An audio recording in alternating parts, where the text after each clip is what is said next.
नमस्कार, मैं हूं राज नारायण मिश्रा। आज हम बात करेंगे जो एमसीडी के उपचुनाव हुए हैं। पूरी दिल्ली में 12 सीटों पर एमसीडी के उपचुनाव हुए हैं और आज खास करके हम बात करेंगे संगम विहार ए, जो वार्ड नंबर 163 की सीट है, उस पर जो हार जीत हुई है उसकी क्या वजह रही और जो कांग्रेस के प्रत्याशी विजयी हुए हैं उसकी क्या वजह रही और वोटों का फैक्टर किस तरीका से डिवाइड हुआ उसके बारे में हम बात करेंगे। आज हमारे साथ इस खास कार्यक्रम में मौजूद हैं हमारे साथ मोमना बेगम जी, जो वरिष्ठ पत्रकार हैं और काफ़ी सालों का उनको इस इलाके का अनुभव भी है और उनके अनुभव के आधार पर आज हम इसका विश्लेषण करेंगे और ये जानने की कोशिश करेंगे कि क्या वजह रही यहाँ पर आम आदमी पार्टी विजयी नहीं हो पाई, भारतीय जनता पार्टी जो देश की सबसे बड़ी पार्टी है वो भी विजयी नहीं हो पाई, उसको भी हार का मुंह देखना पड़ा। तो आज हमारे साथ मौजूद हैं मोमना बेगम जी, जो वरिष्ठ पत्रकार हैं। मोमना जी, आपका सबसे पहले डी न्यूज़ में बहुत बहुत स्वागत है। Thank you so much sir. तो हम ये जानना चाहते हैं कि जैसे वार्ड नंबर हमारी 163 की जो सीट है, संगम विहार की सीट है और यहाँ पर आम आदमी पार्टी का विधायक भी है, यहाँ पर ऑलरेडी अभी जिनका प्रेम चौहान नाम है वो विधायक भी हैं यहाँ पर आम आदमी पार्टी के। देवली विधानसभा में ये सीट आती है। इसके साथ साथ आम आदमी पार्टी का जो कैंडिडेट था जिसको टिकट मिली थी, उसके बावजूद भी आम आदमी पार्टी यहाँ से जीत नहीं पाई। क्या फैक्टर रहा इसका, क्या वजह थी? क्या कोई आपस में तालमेल नहीं था क्या आम आदमी पार्टी में आपस में? जी, आपने सही सवाल किया सर। जिस तरह की आपने सवाल किया कि क्या वजह थी, वजह आप जानते हो इस चीज़ को कि प्रेम चौहान अभी इस समय के सिटी एमएलए हैं। पहले प्रकाश जारवाल थे, लेकिन अब जो प्रकाश जारवाल जी हैं उन्होंने अनुज को टिकट दिलाई है। तो आप जाहिर सी बात है, जो उनके लोग थे तो इनके लिए वो काट रहे होंगे, तो वो कट रहा था, जो भी वोटर था वो काट रहे थे अंदर ही से अंदर। इस वजह से इनकी हार हुई है, क्योंकि आपस में ही इनका विवाद है आम आदमी पार्टी में। वो इनकी टांग खींच रहे हैं, वो उनकी टांग खींच रहे हैं। मेरा कहने का मतलब ये है, टांग खींच रहे हैं। क्या विधायक ने इनका साथ नहीं दिया? मान लिया है ना, आपका कहने का मतलब ये है जो विधायक थे वो अपने कैंडिडेट के, आम आदमी पार्टी का कैंडिडेट था, उसके प्रचार प्रसार में क्या नहीं आए वो? एक बार भी एक दिन भी नहीं दिखे। क्योंकि मैं तो सर, आप जानते हो, जनता भी जानती है कि ज़मीन में रहते हैं हम। ज़मीन में जाते हैं तो लोगों से वार्तालाप करते हैं तो इस चीज़ को बताते हैं कि, और हमने भी देखा किसी भी मीटिंग्स में, किसी भी जनसभा में मौजूद नहीं रहे वो। चलिए ये मान लिया हमने, जो यहाँ के देवली विधानसभा के जो विधायक थे प्रेम चौहान, वो आम आदमी पार्टी के इधर जो कैंडिडेट थे अनुज शर्मा जी, उनके प्रचार में नहीं आए, ये बात मान ली। लेकिन वो प्रचार में नहीं आए, लेकिन आम आदमी पार्टी का जो वोटर था वो तो उनको मिलना चाहिए। वो क्या वजह रही? क्योंकि पिछली बार जो कैंडिडेट था यहाँ से आम आदमी पार्टी का, नीरज यादव, तो उसको काफ़ी मत मिले थे, लेकिन इस बार वोट क्यों कम मिले आम आदमी पार्टी को? कम सर, जो कांग्रेस पार्टी के सुरेश चौधरी जी को जो टिकट मिली है, वो पहले भी काउंसलर रह चुके हैं। उनका काम ऐसा है सर कि जैसे कि मिली भी हूँ मैं, और कोई भी जनता की समस्या होती है, साइन वगैरह करने होते हैं, तो अपने जेब में एक स्टैंप रख के रखते हैं और लेटर भी रखते हैं। अगर जनता को ज़रूरत होती है तो वो वहीं, ऑफिस जाने की ज़रूरत नहीं होती उन्हें, वो उसी रोड पे जहाँ खड़े होते हैं वहीं पे वो साइन करके देते हैं। और दूसरी बात, जब वो बने थे तो शुरुआत में ये गाड़ियाँ नहीं लगी थी एमसीडी की, तो जनता को कूड़े की बहुत परेशानी थी। और जब उनके पास शिकायत आई सुरेश चौधरी जी के पास, तो उन्होंने अपना खुद का पर्सनल जो ट्रैक्टर होता है वो लगाया वहाँ, यानी अपने पैसे से ट्रैक्टर लगा करके, और लोगों की जो जब तक समस्या है नहीं अवेलेबल हुई, हाँ, तब तक उन्होंने अपने पैसों से अपना ट्रैक्टर लगाया और जनता का समाधान किया। यानी आपका कहने का मतलब है जो सुरेश चौधरी जिनको कांग्रेस से टिकट मिली थी और अब जो विजयी हुए हैं, तो उनका एक फैक्टर जीत का ये रहा कि वो पहले भी निर्दलीय जीत चुके थे, और निर्दलीय जब थे वो वहाँ से पार्षद वार्ड 163 से, तो वो मतलब जनता के बीच में हमेशा घूमते रहते थे और जनता से उनकी अच्छी पहट थी, अच्छी पकड़ थी कुल मिला के। देखो सर, जब काम करता है कोई भी कैंडिडेट हो या कोई नेता हो, जनता को क्या चाहिए? काम चाहिए। तो जनता को काम उनसे सबसे ज़्यादा मिल रहा था। अभी जितने भी आए हैं और किसी ने भी इतना काम नहीं किया, तो जाहिर सी बात है कि उन्होंने काम किया, जनता ने काम पे भी वोट दिया। जी नहीं, जैसे अब जो कांग्रेस का जो वोटर था, यानी आपका कहने का मतलब है जो निर्दलीय प्रत्याशी पहले जीते थे सुरेश चौधरी, जो कांग्रेस से इस बार विजयी हुए हैं। जी। तो क्या आप ये कहना चाह रहे हैं कि जैसे कांग्रेस के कुछ वोटर थे, भाई पिछली बार भी कांग्रेस का कैंडिडेट था, हाँ, तो उसको भी लगभग 2800 वोट के आसपास जी, जी, मिले थे। हाँ, जी। यानी आपका कहने का मतलब ये है, पिछला जो इलेक्शन हुआ था निगम पार्षद का वार्ड 163 जो संगम विहार ये है, उसमें कांग्रेस के प्रत्याशी को भी 2800 वोट मिले थे लगभग, जी, पहले जी। इलेक्शन में भी। तो कुछ कांग्रेस के जो वोटर हैं, तो क्या उसमें भी तो नाराजगी होगी कि कांग्रेस के जो पुराने कार्यकर्ता थे उनको टिकट नहीं मिली, वो भी तो एक फैक्टर होगा। तो क्या वो वोट कांग्रेस को पूरे मिले या उसमें भी कुछ लोग इधर उधर हुए? ये तो जब विवाद होता है तो थोड़े बहुत तो वोट इधर उधर होते ही हैं पहले, और कैटर वोट भी उनका है। तो आपने जीत की बात कही है, तो कैटर वोट कितने कटे होंगे विरोध में? ज़्यादा 100, 200, 500 इतनी कटे होंगे। बाकी काम का बेस है और कैटर वोट है। और छवि उनकी बहुत अच्छी है सर, जिस तरीके से उन्होंने इतने साल 5 साल काम किया है वहाँ पे, तो छवि बहुत बढ़िया है। अच्छा, मान लिया छवि अच्छी है। दूसरी चीज़ एक ये है कि जो हम मतदाता हैं, तो उन मतदाताओं ने भारतीय जनता पार्टी को वोट क्यों नहीं दिया था, जबकि भारतीय जनता पार्टी के शीर्ष नेतृत्व के नेता वहाँ पर आए, यानी मुख्यमंत्री भी वहाँ पर आई और उन्होंने जनसभा की। मनोज तिवारी कई बार आए, उन्होंने भी वहाँ पर पद यात्रा की। डिप्टी स्पीकर भी विधानसभा के वहाँ पर आए, मोहन बिष्ट जी, और कई बड़े बड़े नेता दिग्गज क्षेत्र में घूमते रहे। क्षेत्र के एमपी हैं रामवीर सिंह बिधूड़ी, उन्होंने भी अपना डेरा जमा के वहाँ रखा था। जो भारतीय जनता पार्टी का प्रत्याशी था सुब्रजीत गौतम, उसके लिए क्या वजह रही कि वहाँ के लोगों ने बीजेपी को वोट और क्यों नहीं दिए? ऐसे कौन से वोटर थे जो भारतीय जनता पार्टी को पसंद नहीं किया, वो कांग्रेस में जाना उन्होंने पसंद किया? सर पहले तो ये है कि सुखजीत गौतम बाहर के कैंडिडेट थे।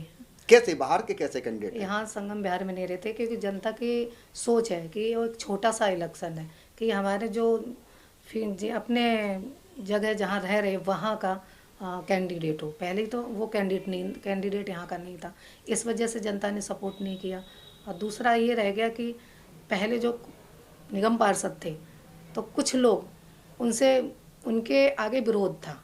खुल के कहना चाहूँ तो ये था कि जिस तरीके की ये जनता के लिए कर रहे थे कि कुछ दुकानें बंद कर दी थी, तो वो भी विरोध था उनके लिए। तो इसलिए उन्होंने कांग्रेस पार्टी को ही चुना। नहीं, और उसके बाद में जिस तरह इतने बड़े बड़े नेता, दिग्गज नेता आए थे, दिल्ली के सीएम रेखा गुप्ता जी भी आई, तो जनता समझ चुकी है कि नहीं, आपने जैसे बोला कुछ दुकानें बंद करें, किस टाइप की दुकानें बंद कराई थी पहले के निगम पार्षद ने जो यहाँ थे? पहले के निगम पार्षद, सीधी सी बात यह है, यहाँ 163 ऐसे चंदन चौधरी यहाँ पर निगम पार्षद थे जो अब विधायक संगम बिहार से बन चुके हैं, ठीक है। तो क्या जो दुकानें उन्होंने यहाँ पर बंद कराई, क्या उसका विरोध भी देखने को मिला इस इलेक्शन में भारतीय जनता पार्टी के लिए? बिल्कुल सर मिला। जनता से वार्तालाप की है, जनता कह रही है इस चीज़ को कि जिस तरीके अच्छी तरह से मीट की दुकानें चल रही थी, बाकी इन्होंने बहुत ही वो कर रखा था मुस्लिम के लिए। ये जाहिर सी बात है, आप जाइए फील्ड में बताएंगे, लेकिन जब जाओगे नहीं, लोग जाते नहीं है, पूछते नहीं, तो क्या बताएंगे? और डर की वजह से खुल के नहीं बताते हैं। अच्छा, हमें एक चीज़ और बताओ, जैसे आपने अभी बोला था कि लोगों ने कांग्रेस में जाना पसंद किया बीजेपी को वोट न देने के कारण। जी जी जी। क्या हम मुस्लिम मतदाताओं का भी फैक्टर था देने का? जैसे मुस्लिम मतदाताओं का कोई फैक्टर था, मुस्लिम मतदाता वोट भी वहाँ पर काफ़ी हैं जी, तो उन्होंने आम आदमी पार्टी को वोट क्यों नहीं दिए? आम आदमी पार्टी को इसलिए नहीं दिए कि जिस तरीके से आम आदमी पार्टी को, भारतीय जनता पार्टी को, दोनों को वोट क्यों नहीं दिए? वो कांग्रेस में जाना क्यों उचित समझा? देखो बीजेपी में तो पता है आपको कि कुछ मुस्लिम होते हैं वो सपोर्ट नहीं करते और वोट नहीं डालते हैं, एक तो वजह ये है। और उसके बाद में आम आदमी पार्टी का में विरोध था, तो जनता ने यही चुना कि इससे अच्छा हमारा सुरेश चौधरी है कांग्रेस पार्टी में, कांग्रेस पार्टी के बटन दबाए। यानी इससे अच्छा सुरेश चौधरी, यानी आपका कहने का मतलब ये है कि जो सुरेश चौधरी है वो कांग्रेस के प्रत्याशी थे, जो मुस्लिम मतदाता है वो कांग्रेस में जाने से परहेज नहीं करता है, जी जी जी, बीजेपी में जाने से परहेज करता है। आपका कहने का मतलब ये है बीजेपी में जाने से परहेज कुछ करता है, लेकिन कांग्रेस में जाने से वो परहेज नहीं कुछ करता। लोग हैं सर, और कुछ हैं जो उनके पर्सनल लिंक हैं, नेता हैं, मान लो कोई पोस्टेड हैं कि अध्यक्ष है, जिला अध्यक्ष हैं, जो भी हैं मुस्लिम के बनाए जाते हैं, है नहीं अभी इस समय, तो वही सपोर्ट उनको करेंगे, बाकी कुछ मुस्लिम नहीं करते हैं, सीधी सी बात है। जैसे कि देखिए 3600 कुछ वोटों से कांग्रेस का प्रत्याशी वार्ड 163 ये संगम बिहार से जो विजयी रहे हैं सुरेश चौधरी जी। अनुज शर्मा जो आम आदमी पार्टी से कैंडिडेट थे, उनका भी अच्छा हिसाब किताब था, आम आदमी पार्टी का वोट था यहाँ, पिछली बार 400 मतों से ही कुछ यहाँ पर जो पार्षद हारा था आम आदमी पार्टी का, जो इलेक्शन लड़ रहा था टिकट पर, आम आदमी पार्टी के पार्षद के इलेक्शन। तो क्या वजह रही? जैसे आपने भी बताया था कि प्रेम चौहान जो यहाँ के विधायक थे वो भी यहाँ पर दिखाई नहीं दिए, वो भी एक फैक्टर है उनका। अनुज शर्मा को वोट नहीं मिल पाए और अंदर खाते से उनका भी हो सकता, आप कह रहे थे जैसे कि अंदर खाते से विरोध था आम आदमी पार्टी का, वो भी देखने को मिला। इसी तरीका से भारतीय जनता पार्टी की भी अभी आपने जो एक बात बीच में कही थी कि कुछ ऐसा भी है जैसे हर पार्टी में जैसे गुट होते हैं, तो क्या यहाँ पर जो आपने बोला कि ये कुछ लोगों के मन में ये था कि सुब्रजीत गौतम है बाहरी कैंडिडेट हैं, क्या वो उस इलाके में पहले से लोग उनको जानते नहीं थे क्या? नहीं सर, 163 वार्ड में ज़्यादा जाते ही नहीं थे, ना किसी ने उनको देखा था।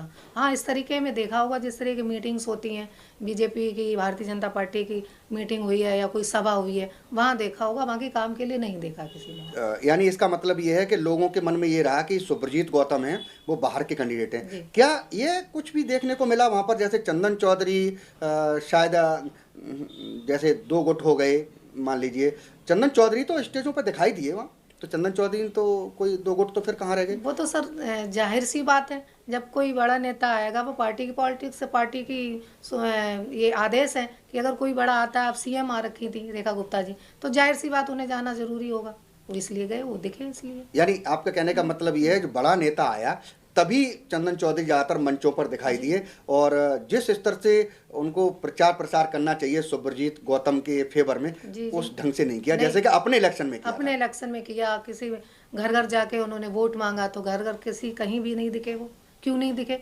तो क्या वजह थी? क्या उनके किसी अपने आदमी को, क्या वो भी चाहते थे कि हमारे अपने आदमी को किसी को टिकट मिले? ऐसा कुछ फैक्टर देखने को मिला? जी बिल्कुल सर, प्रभात जी हैं तो वो चाहते थे कि हमारे प्रभात जी को वो टिकट मिले, पर प्रभात जी को टिकट नहीं मिली। उसी में वो मनमुटाव हो गया कि हमारा जो है सदस्य उसको क्यों नहीं दिए। यानी ये जमीनी हकीकत है? जी, ये जमीनी हकीकत है सर। यानी आपका कहने का मतलब ये है कि भारतीय जनता पार्टी भी धड़ों में बट गई, क्योंकि हर आदमी टिकट लेना चाहता है। बिल्कुल बिल्कुल, है ना, और हर आदमी चाहता है मेरे अपने आदमी को टिकट मिले। तो जो चंदन चौधरी विधायक थे, जो पहले निगम पार्षद थे वार्ड 163 से, संगम विहार से, वो विधायक बन गए संगम विहार के, तो वो चाहते थे, यानी आपका कहने का मतलब आप वो चाहते थे कि हमारे अपने व्यक्ति को किसी को टिकट मिले जी। और ये टिकट किसी दूसरे को जब भारतीय जनता पार्टी ने दे दी अपने किसी कार्यकर्ता को, तो आपस में कुल मिला के अंदर से मनमुटाव था, ठीक है ना। और अब आम आदमी पार्टी की बात है, तो आपका कहने का मतलब यह है कि आम आदमी पार्टी को प्रेम चौहान चाहते थे, उनको टिकट नहीं मिली। प्रकाश जारवाल जो पूर्व विधायक थे, उनके अपने आदमी को टिकट मिली, तो उनमें आपस में खटास हो गई, है ना। इसीलिए ये आपस में विरोधाभास हुआ। इन कैंडिडेटों के हारने का मेन मकसद ये था कि पार्टी में उच्च स्तर पर बहुत बड़ा विरोधाभास था। बिल्कुल बिल्कुल, इस वजह से ये दोनों कैंडिडेट पराजित हुए। पहले के कहने पे कोई टिकट नहीं दी गई, तो जाहिर सी बात है जो उनके वॉलंटियर वो नहीं वोट देंगे। क्यों देंगे? वो तो कहेंगे ना हमारा यहाँ का वॉलंटियर है, उनके कहने पे, एमएलए के कहने पे दिया नहीं, तो इसलिए इतने वोट इसलिए कटे, थोड़े जो भी कटे हुए हैं वो भी वजह थी। यानी जो वार्ड 163 ए संगम विहार का जो इलेक्शन हुआ था अभी एमसीडी उपचुनाव का, तो हमारे साथ अभी मोमना बेगम जो वरिष्ठ पत्रकार हैं और मोस्टली ज़्यादातर वो इस क्षेत्र से बहुत अच्छी तरह वाकिफ़ हैं, तो हमारे डी न्यूज के आज कार्यक्रम में आई। उन्होंने बड़े सटीकता से और बड़े ही निर्भीकता से भी बगैर लाग लपेट के उन्होंने हर क्वेश्चन का जवाब दिया, और साफ सुथरी जो कुछ भी वहाँ पर जिस तरीक़ा से इलेक्शन हुआ है, जो कुछ उनको देखने को मिला, वो उन्होंने कैमरे के सामने रखा। इसी वजह से जो ग्राउंड की रिपोर्टिंग है वो ग्राउंड के रिपोर्टर ही कर सकते हैं। अगले कार्यक्रम में हम एक और ग्राउंड के रिपोर्टर को बुलाएंगे और वार्ड 163 ही नहीं, वार्ड 164 के बारे में भी हम चर्चा करेंगे। आज के लिए बस इतना ही। हमारी और हमारी टीम को दीजिए इजाजत। नमस्कार। अगर आपने हमारे चैनल को सब्सक्राइब नहीं किया है तो सब्सक्राइब करें और बेल आइकन दबाना ना भूलें, और हाँ, लाइक और शेयर ज़रूर करें।